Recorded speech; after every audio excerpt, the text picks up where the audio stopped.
Hey everybody, this is part 2 of the games that made me. If you did not see part 1, it's uploaded on my channel. I'll try to link it down in the description for you guys. So just letting you know, this is like semi chronological somewhat for when they came out. This is more about games that were special to me for different reasons and what they were involved with in my life kind of thing.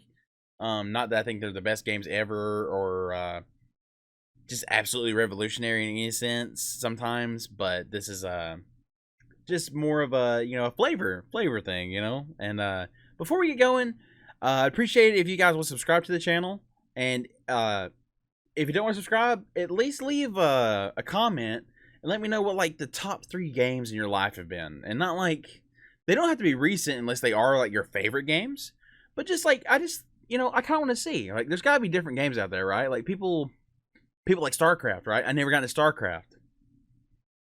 Some people might be big into StarCraft even to this day, but that's what I'm kind of saying, So like people like Left 4 Dead, a lot of people like Left 4 Dead, that kind of thing. But we're gonna get kicked off here. The last one went a little longer than I wanted to, but I got a little caught up in the rants. So okay, so first off, so when I was a kid, I started watching Dragon Ball Z when it came out on Toonami. And my grandma watched the very first episode ever with me.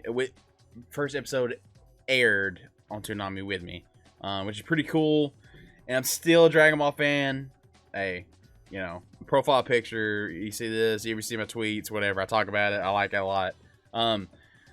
But I was at the age where it was like I wasn't 16, but it was like I was having to babysit my cousins and stuff. But I say babysit very loosely, and I actually liked all the Dragon Ball Z Budokai games. They were 2D, they were 3D fighters, but Budokai Tenkaichi, hope I said that right without butchering it.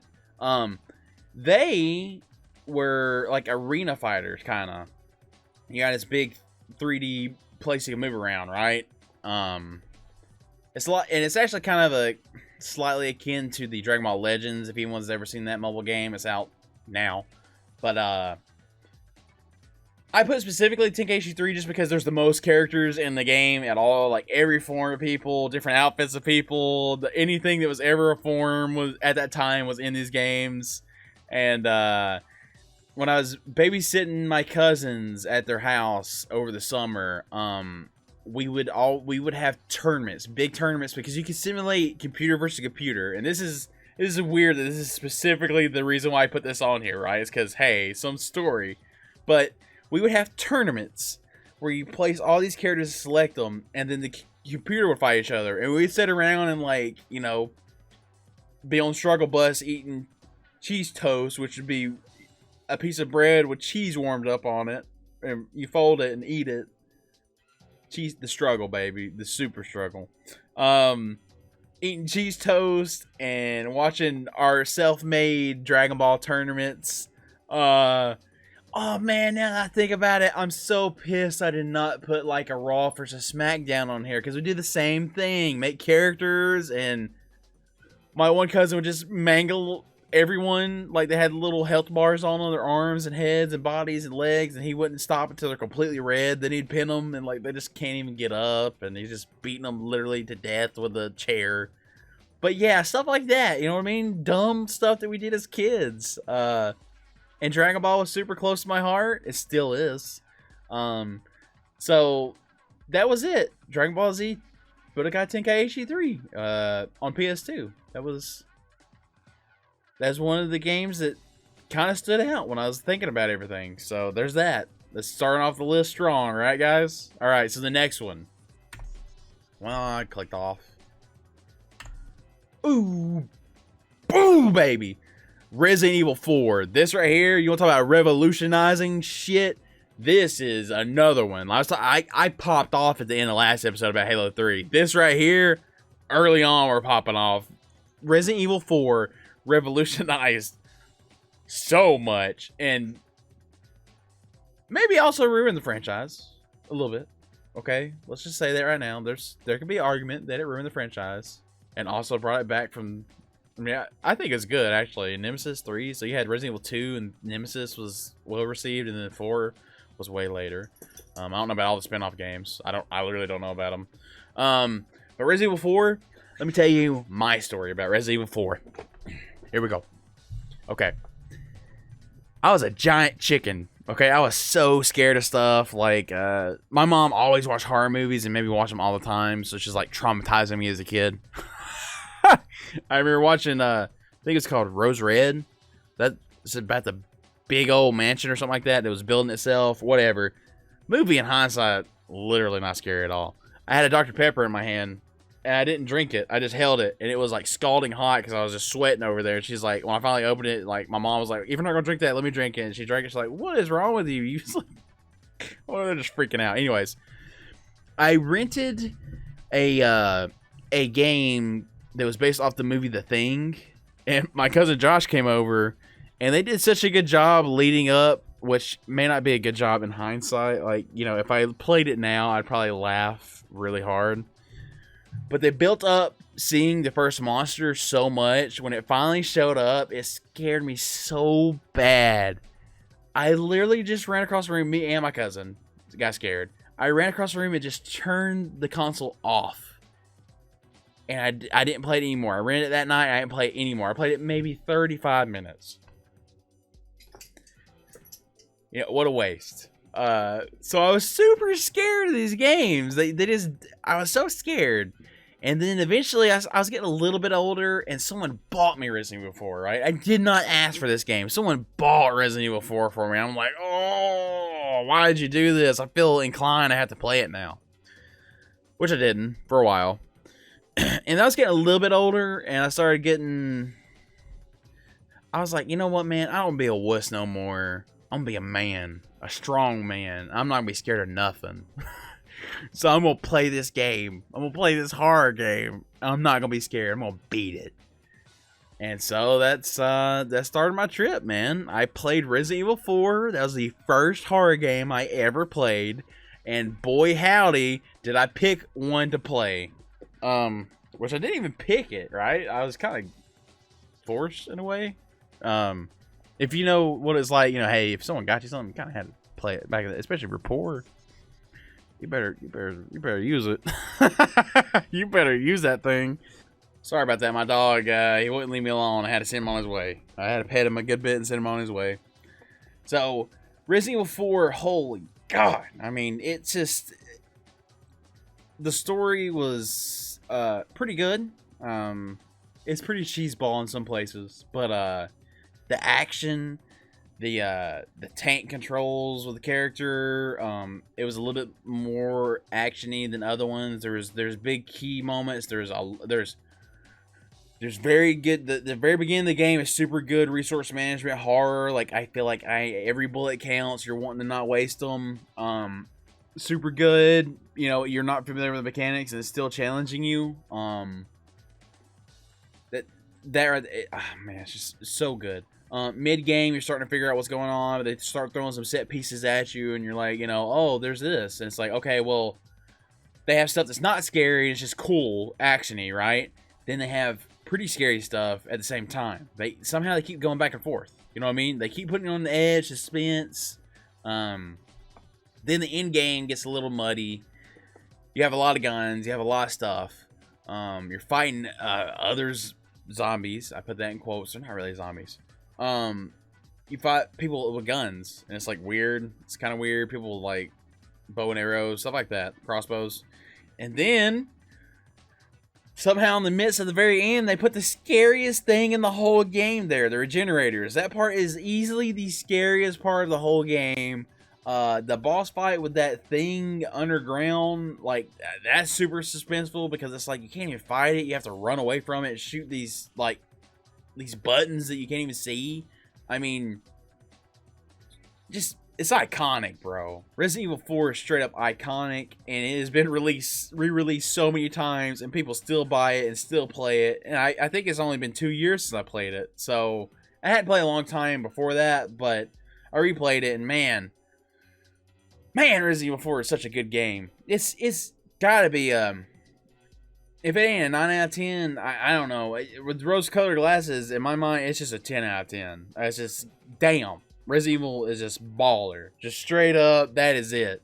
But the coolest, here's the kicker, right? I went from, hey man, I'm not playing any of these horror games, I'm scared, I'm a chicken, to, okay, I'm going to man up and play Resident Evil 4. And the very next game I played was Dead Space.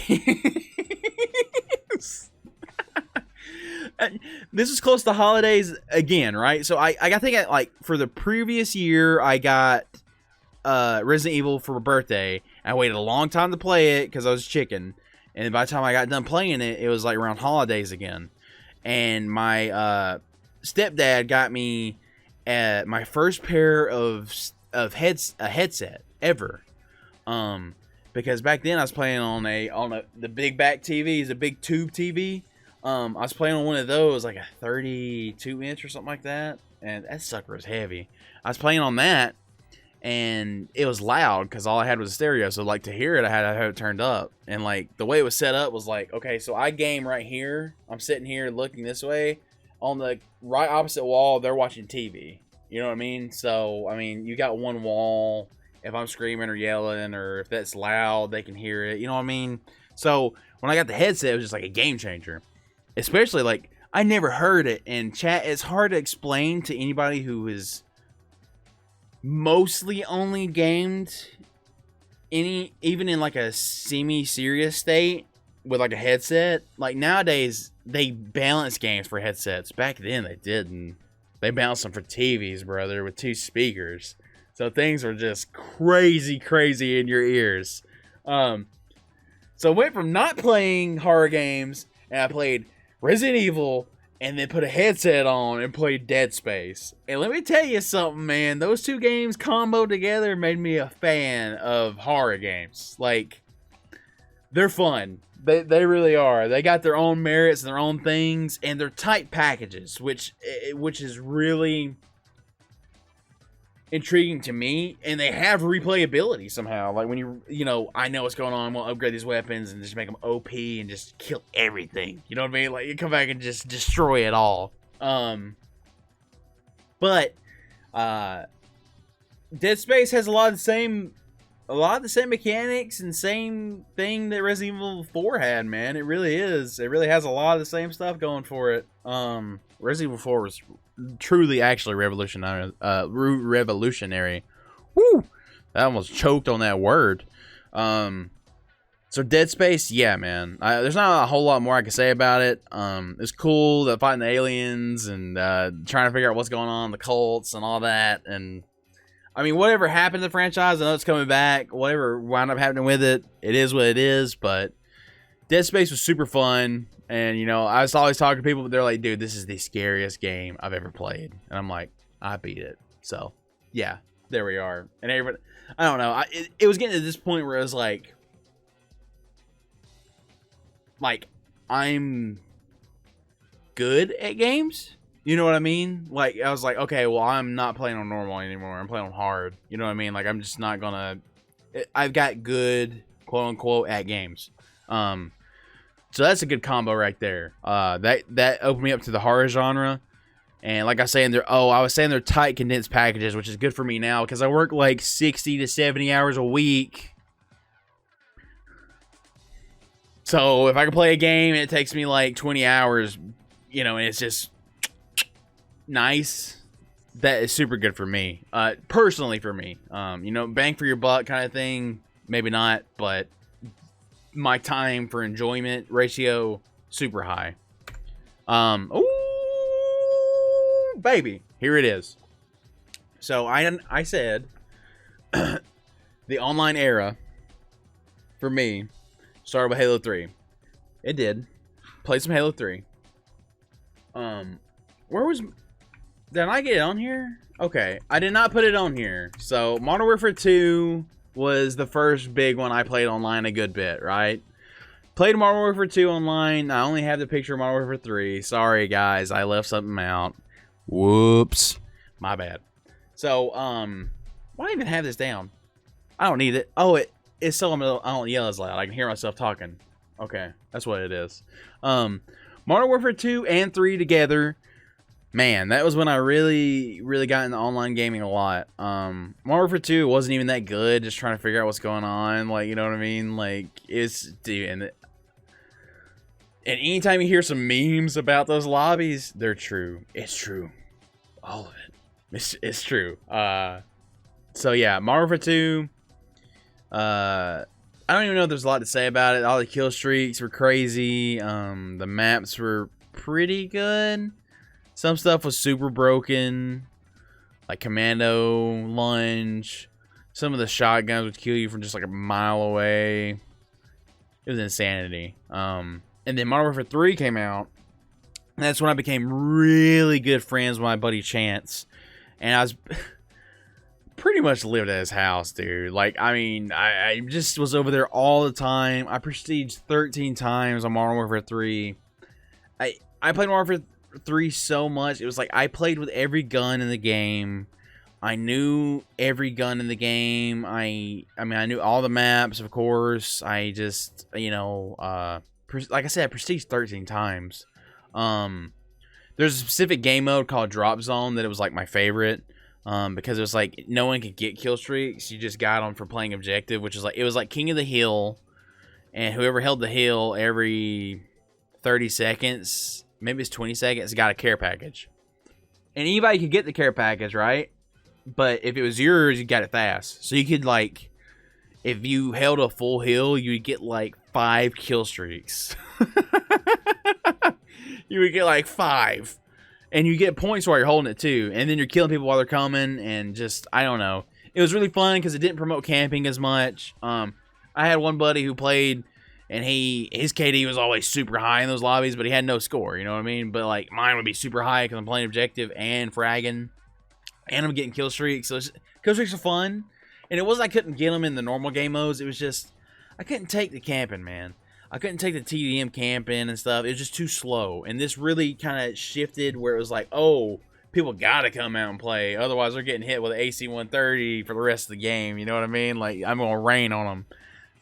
I really loved the game mode. It changed it for me. I played that game a ton. I was actually, this is when I got into a clan, which is weird because it's like, you guys have to know, you don't have to know, but I think her name was Miss Goldilocks. She was like the regiment leader of our branch. And I think I legitimately saw her on like an E3 broadcast like 2 years ago or something like that. I was just like, how did this happen? This is someone that was talking to like I was in the military, you know what I mean? Like we had a little military rank, so we had to go recruit people and stuff. And I was broke as hell. And I was trying to recruit people so I could get Xbox Live points so I could buy the DLCs that they came out with. Man, that was good days. I mean, I guess, you know, it was fun. It certainly was fun. Let me tell you another story, chat. Me and another buddy of mine, we played, and they had a double XP like weekend, and I said, hey, I bet I can prestige faster than you. And we played for 25 hours straight, and we went from level 1 all the way to prestige in a little over a day. Straight up, straight through, played all day. Literally. That's the kind of stuff we used to do back then, man. You could, you know what I mean? You weren't doing nothing. You were a little teenager. You weren't doing nothing. You didn't have nothing to do. So Modern Warfare 3 will always hold a big old place in my heart, because that's when it started, man. That's when I really got into online gaming. And I didn't even have it at my house. It was only at my buddies and at my girlfriend's, right? I mean, I'd come to my girlfriend's house and play online games while I'm there. Like, I was addicted. I was full-blown addicted, brothers. I would play. I would come out with the cheesiest stuff, like in Face Off. Like, there's different perks you could use. There's this one that would like, it would like paintball people on the map. And what I mean by that is like it would make them like have your friends and allies. It shows where they're looking at the triangle. It would do that to them. And I would just spawn and just throw grenades up in the air, because any damage you did to them would paint them on the map. And I would take guns with like, and be able to shoot FMJ through the walls. So I'd like flash and have an idea where they are. And I just start shooting through the walls, and I can't quite kill them, but I'd paint them on the map. And, like, if they would spawn again, like, I just chuck a grenade where I knew they were going to spawn and just paint on the map. I would just do the cheesiest stuff.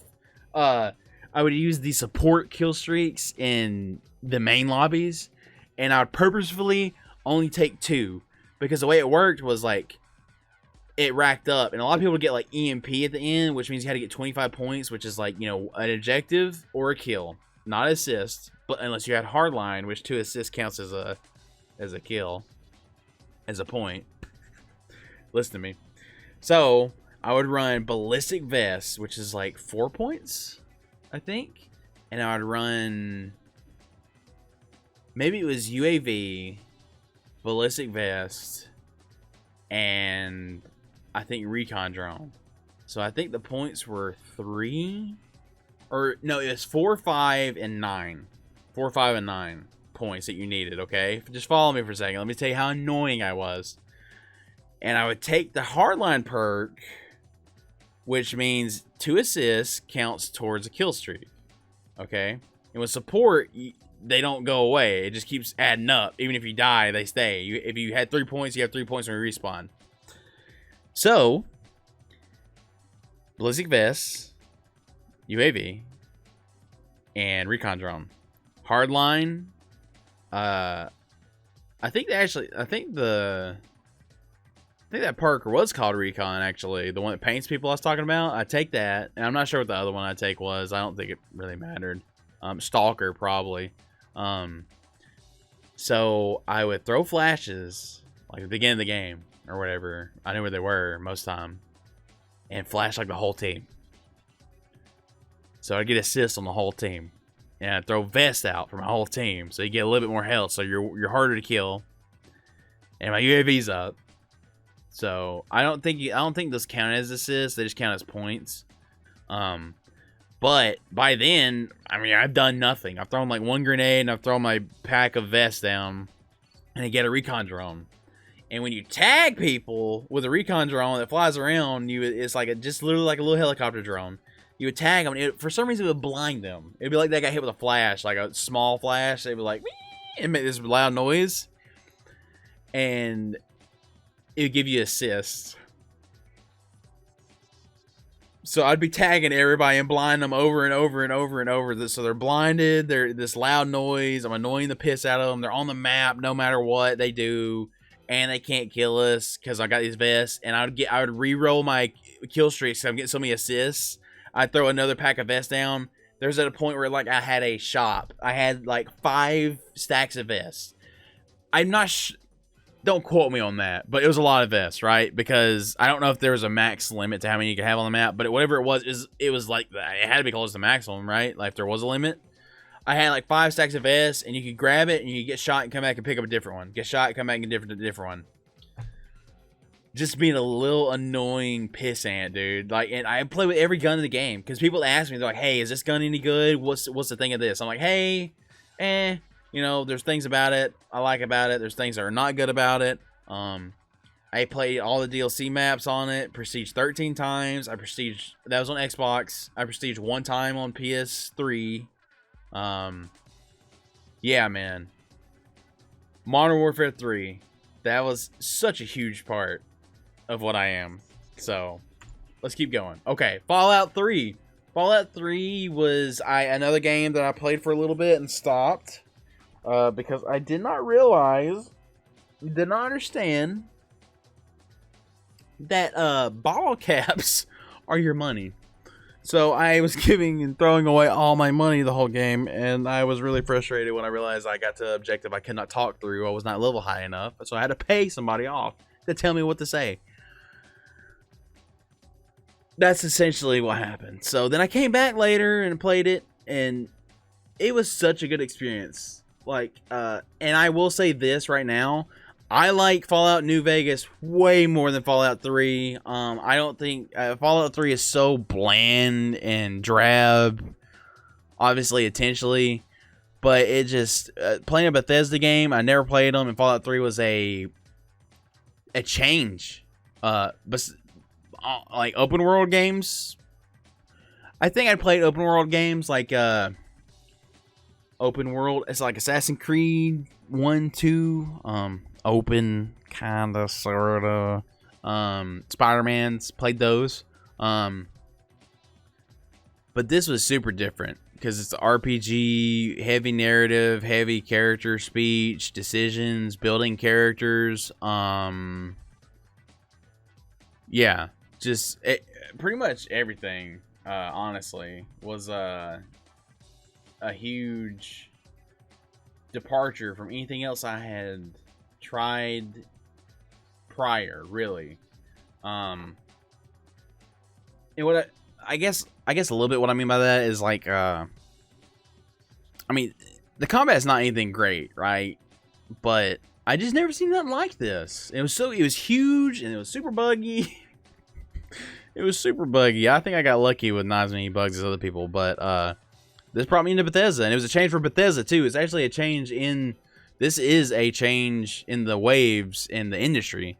Bethesda started going this way, so that a change for form for Fallout, and a change of things to come in the future for gaming. But we'll get on to the next one, which would be Skyrim. So actually, this is where I realized I like fantasy better than I like futuristic stuff. Surprisingly, as much as I'm a fan of Star Wars, I like the fantasy more, I think. Skyrim was just, I mean, there's not much I can put on to add to Skyrim's legacy. Honestly, I played it a little while after it had been out because I borrowed a friend's copy.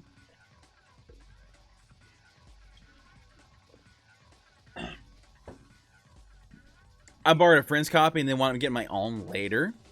But yeah, I played the DLCs on this too. A ton of hours.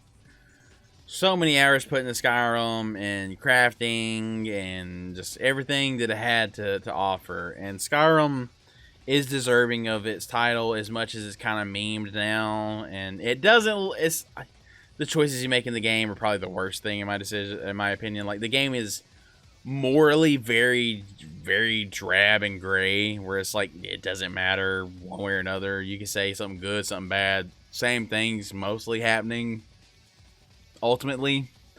So, but at the time, I mean, it was, everyone played it, man. It's a masterpiece at the time. So we'll just continue after that. Not a whole lot to say really about Skyrim. I mean, most people know about Skyrim. It's been released so many times. So next is Black Ops 2, and I will try not to rant about Black Ops 2 as long as I did about Modern Warfare 3. Black Ops 2 was the first time I moved out of, not officially, but like stopped staying at my family's house and started like essentially living with my girlfriend, which is now my wife. But we had a PS3, and it was around this time when a ton of my friends, obviously we were right after high school, so a ton of my friends were off doing their own things, and we all just kind of stopped gaming. I mean, I don't know what it was. Maybe just burnt out from Modern Warfare 3. But you gotta remember, these guys have been playing way longer than I had. Like, they've been playing since like Halo 2, you know what I mean? So at this point, I'm just now getting into it. Like, I have it where my main residence has internet, so I can play anytime I want. And PS3 was free online, and we were broke as a joke for a long time. So I became a prestige master on Call of Duty Black Ops 2 and began watching esports, Optic, watched Optic a lot and followed them. And that's when I started watching Twitch streams a lot more. And then it became MLG.TV, but that's you can look into that. Started watching streamers, you know what I mean? Started watching streamers, started playing more, started playing a little bit. Not like, I played the league mode, their competitive rank mode, not serious or going to compete in any tournaments or anything like that. But, I mean, I did play at a tournament, but it wasn't really a tournament. It was more like a get together and play kind of thing. Black Ops 2, I love it. It's my favorite one. My wife, I said, hey, don't prestige more than once. I said, because, like, you're going to be annoyed leveling up all the guns again. And we played so much, dude, that she has enough XP to be more than a Master Prestige. I calculated how much it would take XP wise, and she has more than enough XP to be Master Prestige. So not only me, but my wife that doesn't, her main hobby is not games. She could have been a Master Prestige, and I was a Master Prestige. Call it Black Ops 2. I loved so much the score streaks, the objectives, the guns, the maps, the competitive. I actually hit masters in this game, believe it or not. Master rank. One time I hit mostly plat, but I hit masters one time. And I met some good friends that I honestly haven't heard from in a long time.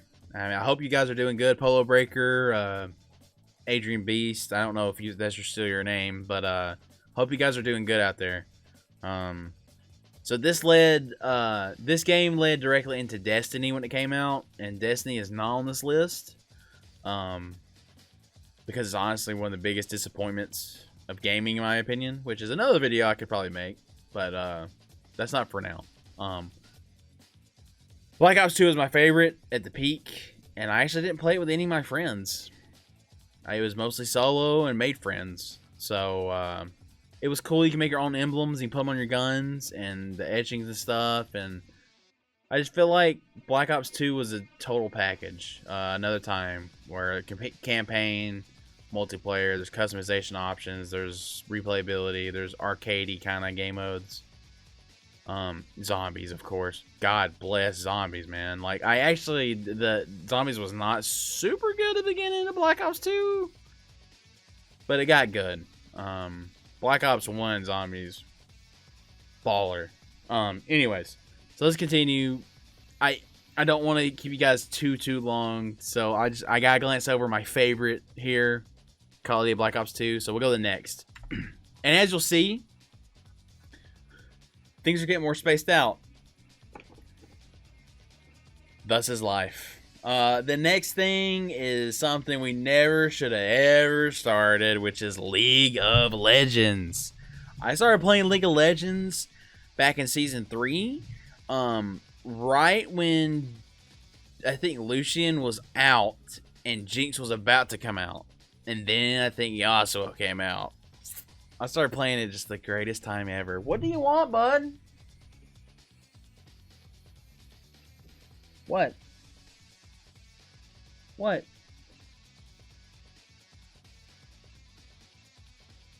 What? What? What? What? Sit down.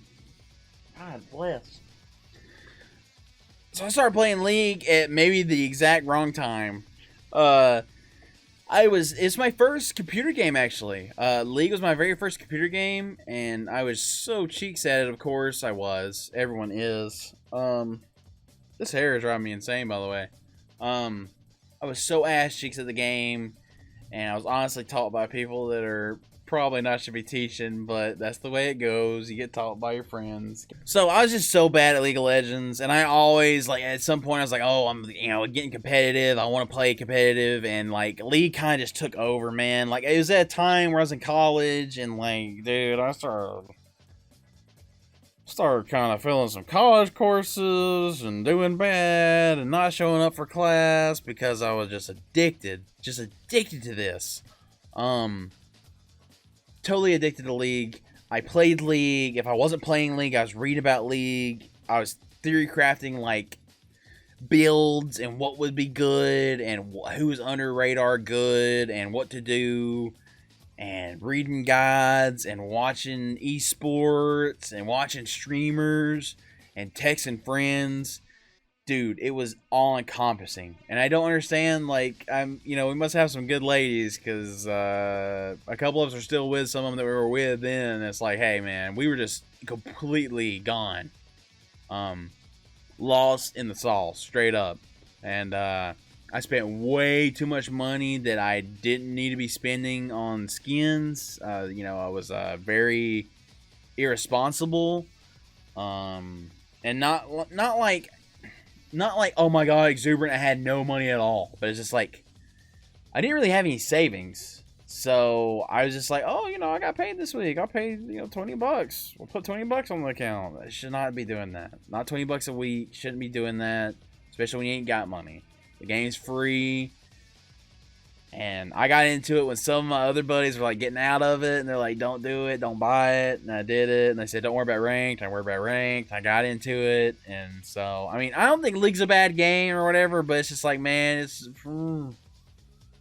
I would not recommend it for anybody. That's a slippery slope, man. They got me into MOBAs, and I haven't really played many other MOBAs, but League of Legends come to every now and then. There's a good bit of it on the channel, so if you like League of Legends, check out the rest of my videos. But man, League was rough, and League is rough. So it's kind of a dark time in life. But a lot of us came back together and played it. So I mean, got the band back together. We had enough people play 5v5s against each other, which is stupid because some people were ranked platinum and I'm ranked bronze. Whatever. I never hit gold. I never hit Golden League. It's something I always wanted. I gave up. I gave up. Man, we're done. We're never getting it. We're silver. Silver samurais till I die, baby. That's me. I will hold the silver line. The silver thread. Anyways, I did get platinum TFT, though. I did do that. Alright, next.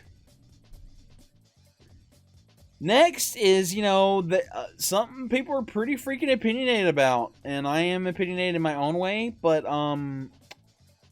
this next one honestly changed so much. So much to this day.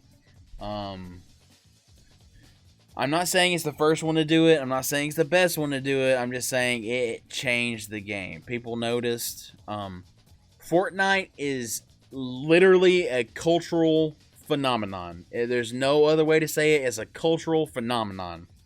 I started playing at the very end of Season 2. And hardcore Season 3, right?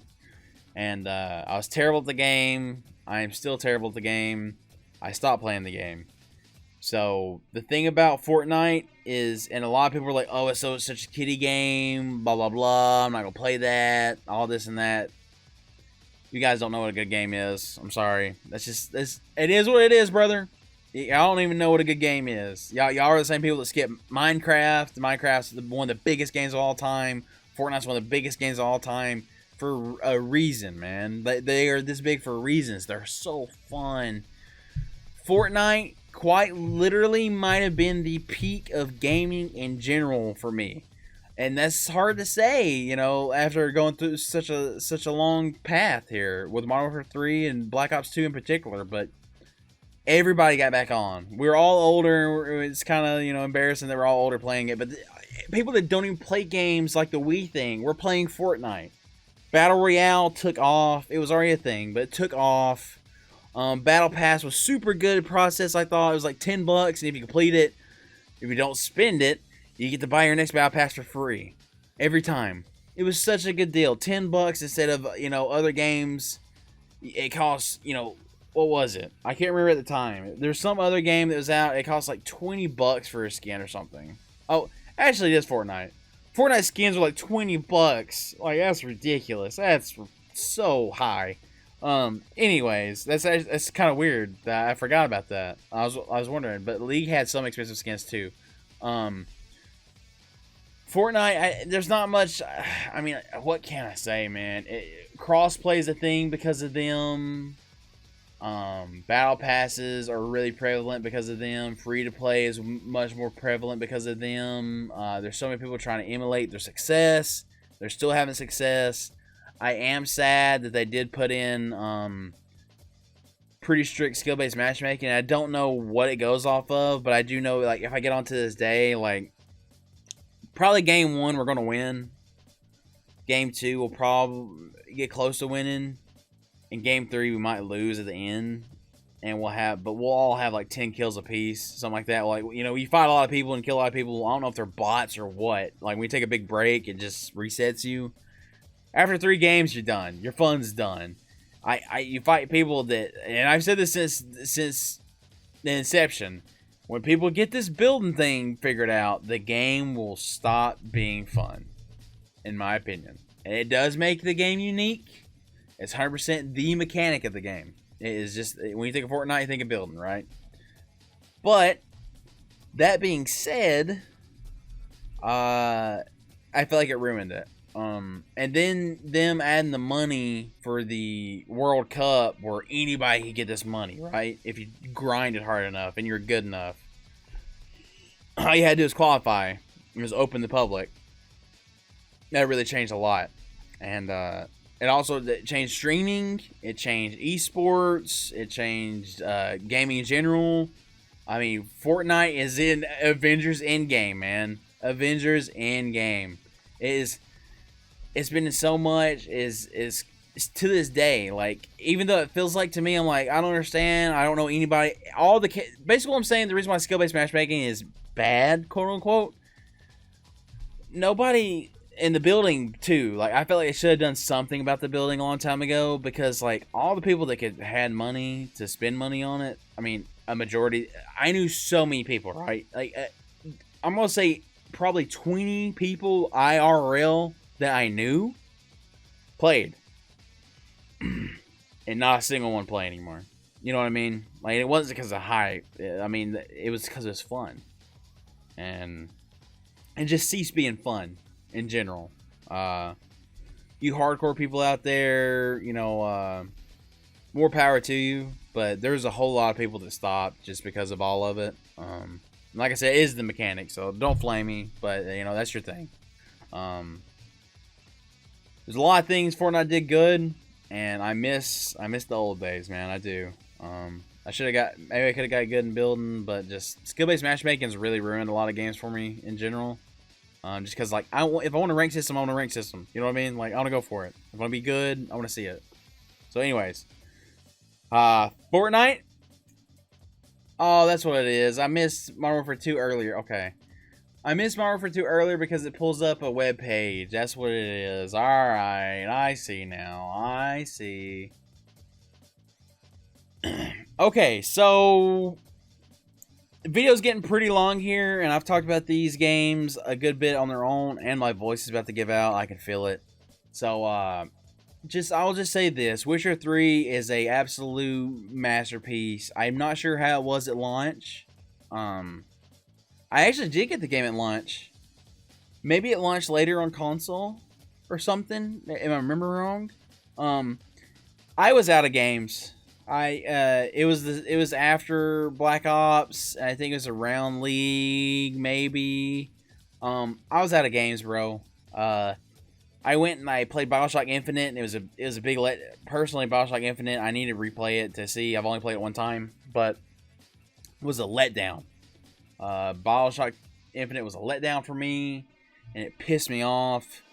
I spent the money at GameStop, and I tried to return it the very next day, and they wanted to give me like way less, so I was pretty salty. So I just went to a GameStop that was close to one of my new jobs, and I said, "Hey, man, just a good game, good game." And I saw it was on the monitor, their little TV monitors. And I asked him, was it good? And he went to a whole spiel about it, and I'm glad he did. And I said, all right, I would like to buy that game. And I'm going to give it a good shot, and I'm going to preemptively buy all the DLC.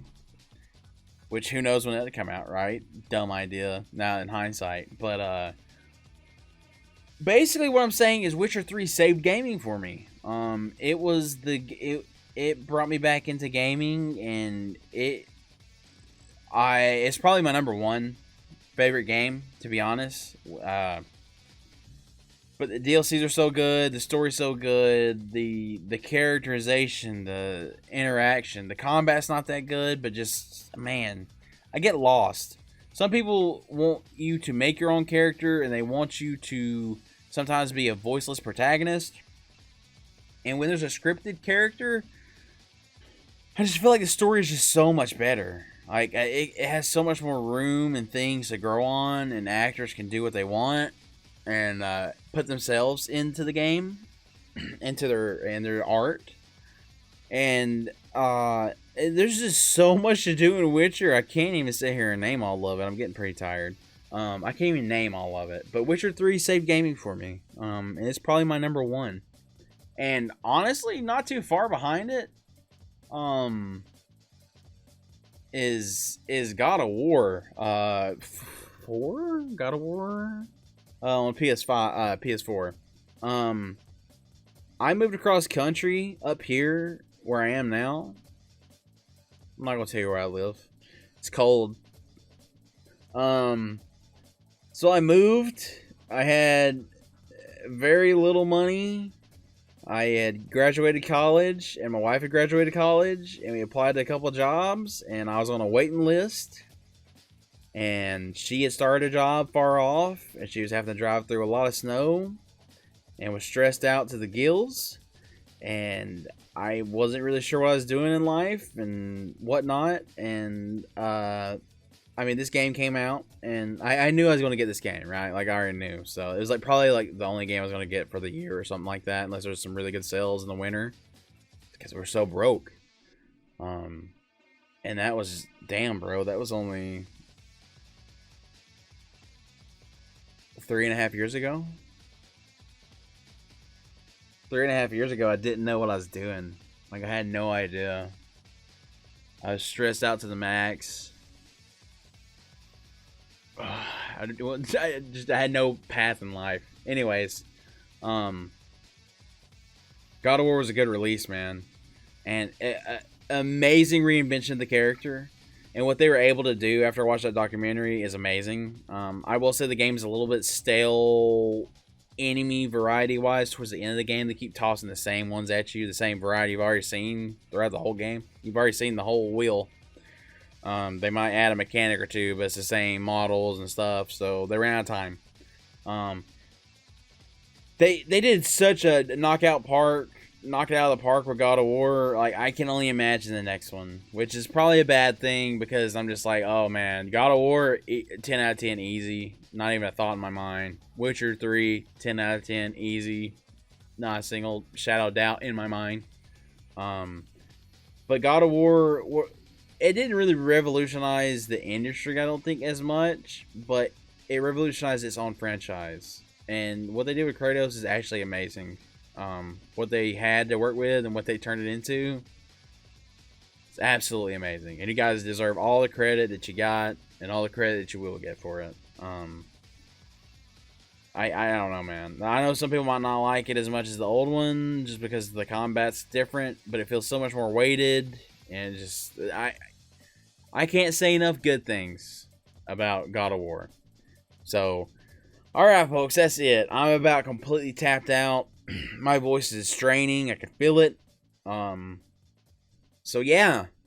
Let me know, again, what your top 3 were. Please subscribe if you enjoyed this little bit of aspect in my life and the games I like. And I'm just sitting here talking, man. You know, that's what you guys like.